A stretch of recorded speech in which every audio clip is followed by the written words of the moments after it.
The history of United States efforts to acquire Greenland. Overview.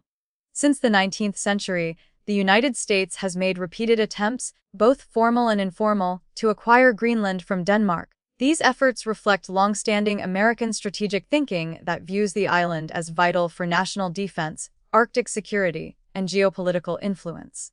While none of these attempts have succeeded, recent developments have renewed international attention on Greenland's political status and strategic importance. Early U.S. interest and historical precedents. Historically, nearly 40% of U.S. territory was acquired through purchase, most notably the Louisiana Purchase and Alaska.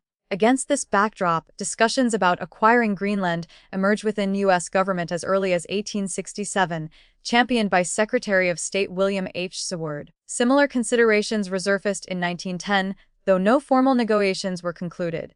During World War II, the United States built military bases in Greenland after invoking the Monroe Doctrine to prevent Nazi Germany from using the island following its occupation of Denmark. The U.S. military presence continued after the war, and by 1948 Denmark had abandoned efforts to persuade Washington to withdraw. In 1946, the United States secretly offered to purchase Greenland, an offer Denmark firmly rejected.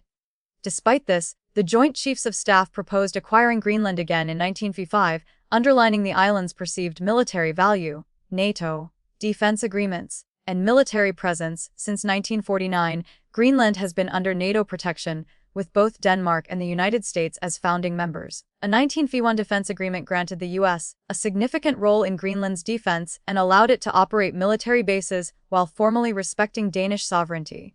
Over time, most U.S. bases were closed, leaving only Thule Air Base, now known as Pitifik Space Base, in northwest Greenland.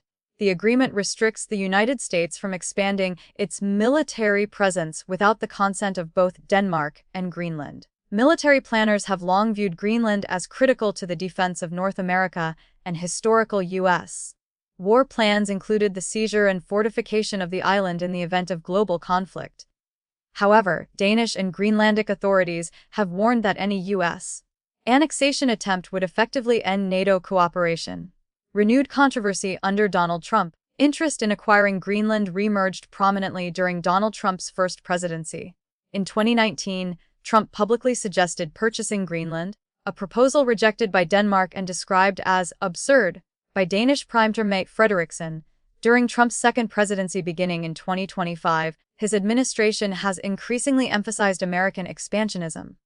Following renewed refusals from both Denmark and Greenland, Trump escalated his rhetoric, reportedly threatening annexation or invasion, actions that would violate international law. These statements triggered what has become known as the Greenland crisis. Greenlandic and Danish leaders reiterated that Greenland is not for sale and emphasized the island's right to self-determination. Public opinion in Greenland strongly opposes any American takeover, while many Danes regard Greenland as an integral part of Danish national identity. Greenland's political status. Greenland is an autonomous territory within the Kingdom of Denmark. While Denmark controls foreign affairs, defense, and monetary policy, Greenland governs its internal matters, including the economy, infrastructure, and social services. Under the Self-Government Act of 2009, Greenland may pursue independence following a referendum and approval by the Danish parliament. The Greenlandic government declared in February 2024 that independence is its long-term goal, making it a central issue in the April 2025 general election. Some legal scholars argue that Greenland, as a former colony, already possesses an inherent right to self-determination under international law and could theoretically declare independence unilaterally. Defense and security. Greenland has no independent military. Defense responsibilities fall to Joint Arctic Command, operating under NATO. Denmark maintains a modest but expanding military presence, including patrol ships, aircraft, drones, and personnel stationed across the island. The United States accepted legal responsibility to defend Greenland under the 1950 Treaty and continues to operate Pitifik Space Base. Any increase in U.S. military presence requires approval from both Denmark and Greenland.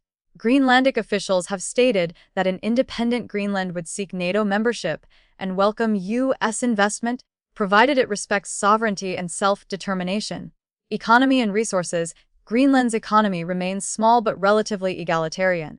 While its total GDP is minimal compared to the United States, its GDP per capita is approximately 69% of the US level. Income inequality is significantly lower than in the United States. Denmark remains Greenland's primary trading partner and provides an annual subsidy of approximately kr. 56 billion. Fishing is the island's dominant private industry, and public sector employment is unusually high. Greenland possesses vast natural resources, including rare earth minerals, uranium, and potential offshore oil and gas reserves.